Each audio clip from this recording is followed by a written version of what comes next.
Collaborations are ruining content creation. Now on the surface, it looks like a great tool. It allows different content creators to engage their audiences with new followers and supporters, allowing both parties to grow their platform. This phenomenon has helped many new and upcoming streamers gain the necessary foothold in growing their audiences. We've seen collabs such as Kai Cenat and Speed, RDC World and AMP, and don't get me started on COVID, where we had people in Among Us collaborating with people I thought quit YouTube years ago. We were pulling out unks and grandmas. And just like clockwork, when something begins to trend, you can expect Mr. Beast to be there too, with 100 bands ready to up the stakes. And today, we're gonna be talking about a collaboration between two streamers that honestly should have never happened. It's gonna be with Rakai and the OG Crash Out, the YN of my generation. Okay, let me tell y'all something. This shit costs more to your rent. My toilet costs more to your rent. Everything in my bathroom. Now, I honestly never expected to be saying this name on my channel ever, because her name was treated like Voldemort after we seen her last issues with her management. But after seeing her last stream with Rakai and his group, I can honestly say that these collaborations have gone too far. What's good, Fly family? It's your brother nisoflyyt, and today we're back at it talking about the dark side of streaming collaborations. Now, if you haven't been kept up to date, because most people are employed, let me break it down for you guys real quick. Rakai, a new and upcoming streamer who has made his way up to the top by faking being Kai Cenat's son, kind of reminds you of someone else, doesn't it? Has had a somewhat of a date stream, if you could even call it that, with the now pop singer Lil Tay. Now, I'm pretty sure that Rakai has already moved on to his next streaming girl for his career. I'm pretty sure her name was Aaliyah Marie or something. She's a very gorgeous girl, and I understand that she has a man, so that didn't really go well with Rakai. But I think Duke Dennis has explained to Rakai that it's straight business, bro. It's straight business. Okay, so you can't be falling in love. There's no love in this industry. But I just wish that Duke Dennis talked to Rakai before coming on stream with Lil Tay, because this was just messy. Now look, I'm gonna be as neutral and unbiased as I can when talking about this. But essentially, they had a stream together for a few days, and from the first interaction, you could tell that this was not gonna be some lovey-dovey stream. From the second the cameras turned on, I felt a passive-aggressive aura that made me feel like I was intruding. Off rip, Rakai started to expose her, or himself, to be honest, I can't really tell, by saying he bought her and her manager, which I assume to be her brother, a Spirit airline ticket for a one-bedroom apartment.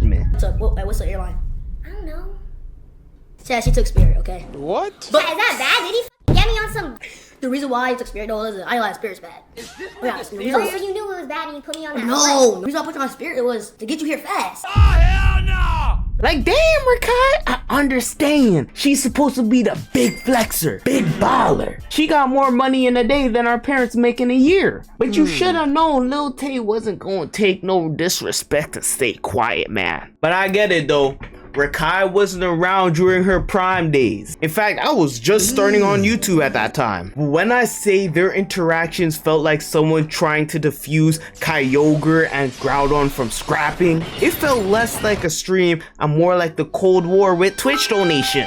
And just when you thought things were about to calm down, they pulled out the clips. And I'm not talking about a blicky. First of all, Tay did not like the filming arrangements that Rakai had set up for them. And honestly, I wouldn't either. Have you seen that room? It looked like it was optimized for frame rate. But honestly, the worst part is when they started listening to Lil Tay's music, in my opinion. Because we reacted to it on stream at nisoflyyt, and I can honestly say I was shocked. I thought she would make another trash rap song like Danielle Bregoli, but it was actually a calm banger. Y'all could check us out at nisoflyyt on Twitch. We go live every single other day. Y'all can check the streaming schedules in our Discord, and let's get it, let's go. But yes, it was genuinely a calm banger, but Kai and Rakai did not see it as such. And I'm not saying any hate to them because everyone has their own opinion and that should be respected. But I just feel like they could have been a little more sympathetic, because I understand that every artist holds their music almost like a baby to them. It's their creation, and the way they reacted could have been very heartbreaking to that individual.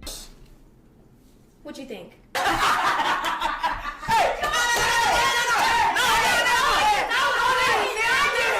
Of course, constructive criticism is always welcome, but even for me, if I were to make a video and it's just straight out disrespect in front of me, I'm not gonna sit back and take it. I will literally start swinging even if I know I can lose, like Ryuga did the God of Destruction Nemesis. But it doesn't end there. I'm about to show you guys a clip of Rakai saying that Tay's management kept on spamming him to put her name into every video, every live stream, every clip, which can get kind of annoying. Look, the management is f***ing weird as hell. I'm streaming and she's like, yo, tag her on thumbnail right now. Yo, tag her. Management be like, yo, tag her. Blah blah. I'm like, bro, I'm a tagger, Gaten. Now I'm gonna assume that her management is still probably her brother and mother, and I do understand that collaborations are for both parties to grow and that he's just doing his job trying to help Lil Tay get into the spotlight. But if what Rakai is saying is true and it was to the point where it's excessive, you're ruining it for both parties now, brother. Like, you might need to cool it down. And you can see that when they left the streaming environment, both people were happier than ever. And honestly, when I looked through the comments, you could tell that their fan base was split into two in deciding who was right and who was wrong. But honestly, I feel like both parties could have handled this situation a little more professionally. If they didn't focus too much on making each other look bad for the clips, but instead went behind closed doors to talk about ways to improve their connection for future collabs, I feel like this situation could have ended in a more clean type of outcome. Their outcome reminds me of our outcome if we can't touch 100 likes for this video. I might just crash out and become the next Lil Tay. But I just want to say thank you guys so much for 14K subscribers. It means a lot to me. We're trying to get to 15K by the end of the month. I believe we can do it, but we'll need everyone's support. So please just hit that subscribe button and like the video. Appreciate it. But in the end, both parties have now moved on from this situation. Lil Tay has now blocked Rakai, while Kai Cenat and Rakai have been focusing on streaming. They even caught her watching the stream live, which honestly, I didn't even know they could do. Like, that must have been so embarrassing, bro.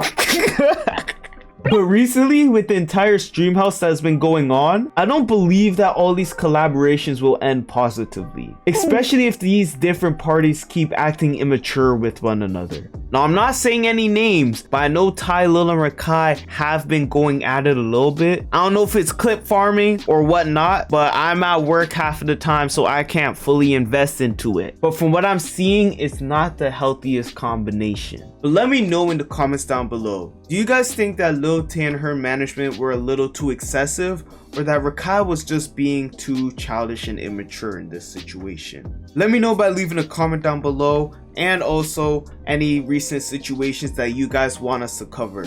And until next video, deuces.